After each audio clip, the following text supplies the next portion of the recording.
everyone. Thank you for coming for this shared experience to learn about how we can be better with pets. So as John mentioned, there is a lot that came on this morning about how pets benefit us. And so in 2011, the last AVMA survey looking at pet ownership and demographics, there were approximately 74 million cats in the United States as pets and 70 million dogs. Since then, there's been some other recent surveys, and we definitely have increased the number of pets in our care, and definitely cats still continue to lead. So there's no denying they benefit us. Otherwise, why would we still continue to have pets? But better together means that it's a relationship, and both us and the pets should benefit. And so I did a literature search. I went out in the scientific literature as well as Google, and I said, well, let's look for how being pets benefit cats in specifically. And what I found was that a lot of it came back with how they benefit us.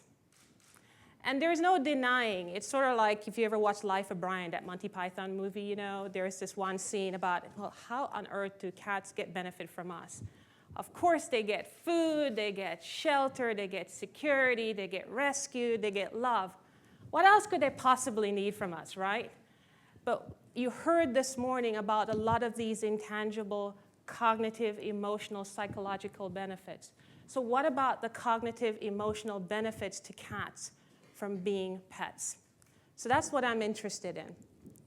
So we know that there is a lot of behavior problems that happen in cats, and it's partly one of the reasons why we see that pet owners will relinquish their pets. And so as a result, if this happened, the bond is broken, and neither the pet or the owner is going to say that they're better off together. So in order to get to the answer of better together, we really need to get a better understanding of the true nature of cats. Because if we understand their behavior, then we're in a better position to understand what is good, what is bad, and stop mislabeling as misbehavior or bad behavior, behavior that may in fact be normal behavior. So for this talk, I'm going to briefly touch on 4 topics. I'm going to talk about the domestication of cats, socialization, communication, and hunting. And the reason for this is because it gets to a little bit about their nature. And it's really important that we understand this going forward. So the domestication of cats. Compared to dog domestication, cat domestication is a relatively recent event. The first documented evidence of cat and human relationship was 9,500 years ago, approximately in Cyprus. There's a grave found there of human remains with both a cat and a human. But that wasn't enough evidence to say that this was the start of domestication, because it could have been a wildcat. It could have been a sacrifice. So Driscoll et al. In 2007 published some work on genetic research on cats, and they identified as the location for domestication somewhere in the Near East in an area called the Fertile Crescent, more than 9,000 years ago. So this was around the time that man started agriculture, so we were already starting to live in villages. So we had agriculture, the domestication of grain and livestock. And what we had now was a storage of grain which produced a rodent infestation. So what we think happened back then is that cats self-domesticated themselves. Cats endemic in that region chose as a strategy to be around humans in order to procure a ready supply of food. But an interesting thing about food availability can affect cats' behaviors in several ways. It can influence cat density, and it can influence whether or not they choose to live alone or in groups. When food is plentiful, cats, including wild cats and feral cats, will form groups with or without humans present.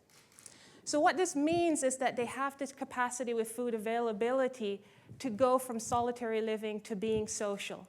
And it's a true social relationship. So researchers who have observed some of these colonies of cats, they're not just living apart together. They're actually having real social relationship. They're grooming each other. They might actually take part in the nursing of other queens kittens. So definitely a social relationship. But I want to compare and contrast this to what would happen in home. Because in a colony that self-forms, the cats are choosing who they want to be affiliated with. And they can choose to move away from who they're affiliated with if it's not working out. But in the case of in-home, we choose who they're going to live with. And oftentimes, they don't get a chance to move away.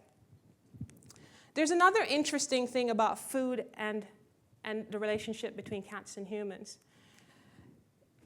In the relationship with food, whenever people start to feed cats, some cats have this tendency during and after the meal to actually initiate positive social contact with humans.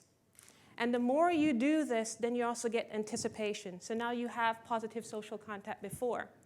But I want to make something really clear. I'm not saying that food is the end-all, be-all to creating a social relationship to a cat. What it does is that it opens the door. It creates an opportunity for us to actually form a relationship with cats. So it's a gateway into it. What's most important is what we do when we create that opportunity. So going back to cat domestication, even though for the longest time we did not interfere in their reproduction, it was only very recently that we started to do that, it is very likely that traits that allowed for fitting into this new ecological niche was being naturally selected for and being passed on. But we have to remember, we weren't selecting out being a hunter out of the cat. So to this day, they're still successful hunters and predators, fully capable of surviving on their own, and they retain a lot of the instincts of their wild ancestors. So there's this need for socializing cats as a consequence. So how many of you, when you were in college, you had roommates and they would do something and you say to yourself, good God, was this person raised by a wild animal? I mean, who raised this kid? And so you challenge yourself. You're usually, when you're asking that question to yourself, you're talking about socialization. So for the cat, socialization is an important teaching tool. It teaches cats socially appropriate behaviors to become pets.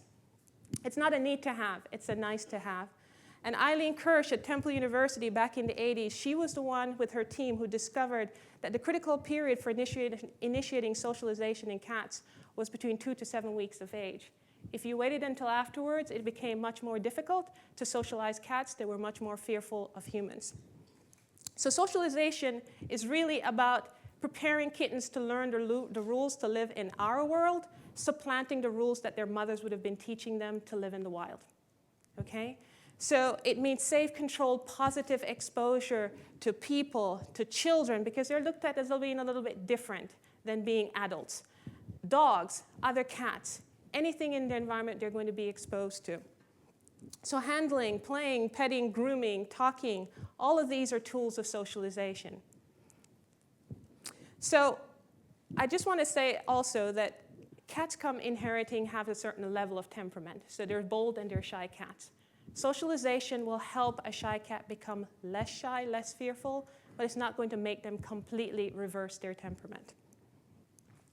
The other thing to remember is that socialization is not a one-time thing. It should be a lifelong process. It needs to be continued throughout their lives. The reason for this is the only thing that's constant in life is change. And so we need to be able to successfully prepare our cats for being able to handle all the change that happen in life, such as welcoming a new member into their family. So let's go on to cats' communication. Cats communicate in a number of different ways with their owners. They use auditory, olfactory, anatomical, physical, and locational signals to communicate.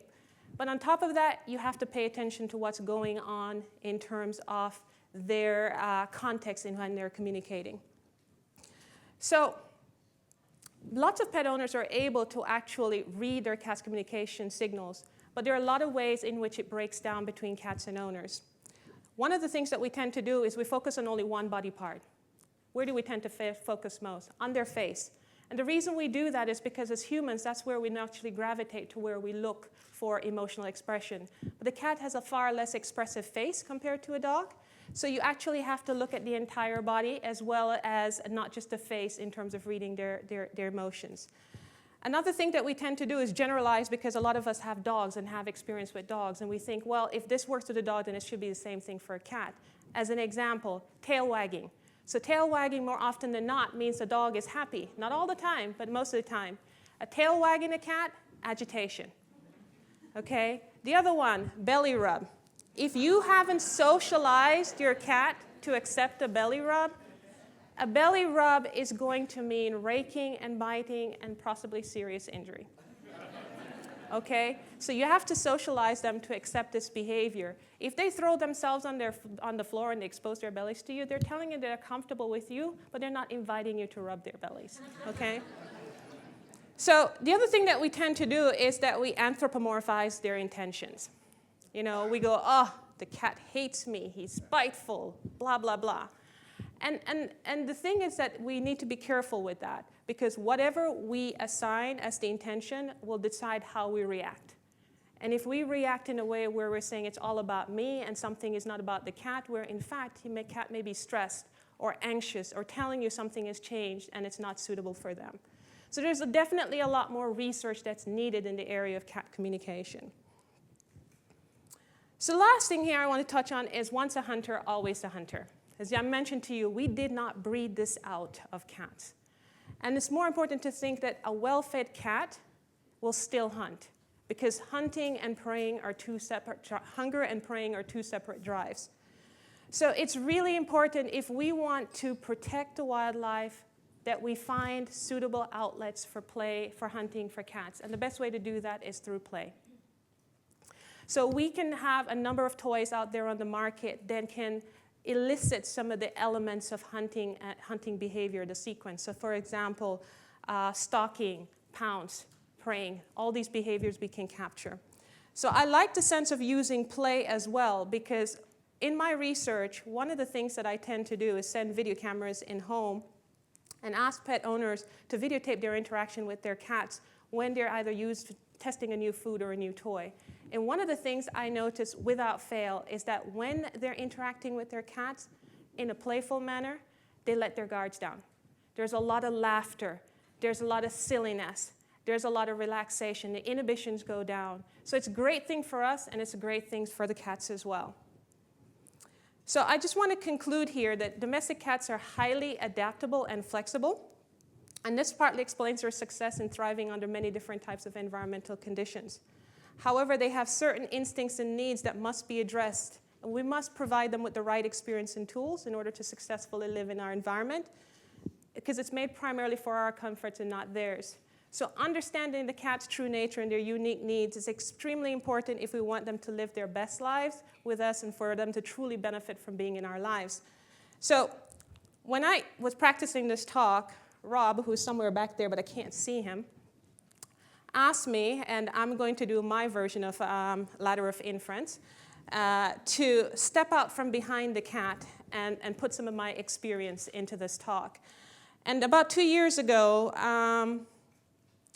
I had the opportunity with the Purina One brand team to go to South Africa and study the wildcat, the African wildcat, a relative of our domestic cat. And at first, I was a little hesitant because I'm a laboratory scientist. I like control. I like experiments. I like to be able to ask a question, measure, and take out all the noise. The only time noise should be important is when it gives you a Nobel Prize, like it did for Pavlov. You know, that's the only time it should be important. And so for me, this was really a difficult step. But once I got to Africa and I had the ability to look at the wildcat in semi-naturalistic conditions, it was amazing because I didn't have to ask any questions. I was just observing them. And it was amazing to see how quickly some of these wild instincts would come into play with the right environmental stimuli. But at the same time, these same wildcats, if you tame them, a lot of that social behavior that we see with our cats, we were seeing with them. So we had one wildcat that was tamed for most of his life, and he was eventually neutered, Duke. And I was able to see Duke walking with the family dog, his family, in the evening on evening walks in a reserve without a leash. And this was something that he had learned to do through the power of socialization. So for me, it comes back again to a lot of times we need to step out of the laboratory, really pay attention to what the cats are telling us before we can step back in again and ask the right questions. Because at the end of the day, what we're aiming for is creating a better understanding of cats, which is then in turn going to create a better relationship. It's going to solidify the bond that we have between them.